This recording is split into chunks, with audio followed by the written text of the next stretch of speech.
కొబ్బరి చిప్పలో coconut pudding పేరు ఎలా ఉంది అయితే కమెంట్స్లో చెప్పండి. అండ్ ఇది ఎలా చేసుకున్నానంటే అగర్ ఒక ప్యాకెట్ తీసుకున్నాను. అది చైనా గ్రాస్ అని కూడా అంటారు. అందులో ఉన్న గ్రాస్ని చిన్న చిన్న ముక్కల్లాగా కట్ చేసి బౌల్లో వేసుకొని ఒక గ్లాస్ వాటర్ పోసి అరగంట పాటు నానబెట్టాను. ఆ తర్వాత ఒక లేత కొబ్బరి బొండం తీసుకున్నాను. అందులో ఉన్న వాటరు లేత కొబ్బరిని కూడా బౌల్స్లోకి పక్కకు తీసుకున్నాను. ఆ తర్వాత స్టవ్ ఆన్ చేసి మీడియం ఫ్లేమ్ మీద ప్యాన్ పెట్టి ఇందాక అరగంట పాటు నానబెట్టిన అగరు వాటరు వేసేసాను. అగర్ అంతా కొంచెం కరుగుతూ ఉన్నప్పుడు ఒక స్పూన్ షుగర్ వేసుకోవాలి. అదంతా కరగడానికి ఒక 10 నిమిషాల నుంచి పావు గంట టైం పడుతుంది. తర్వాత కోకోనట్ వాటర్ని కూడా అందులో యాడ్ చేసేసాను.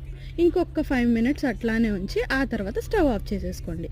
ఆ తర్వాత మీకు నచ్చిన మౌల్డ్స్లో వేసుకోండి. నేనైతే కొబ్బరి చిప్పల్లో వేసుకున్నాను. ఆ తర్వాత ఒక్కొక్క స్పూన్ లేత కొబ్బరిని కూడా వేసుకున్నాను.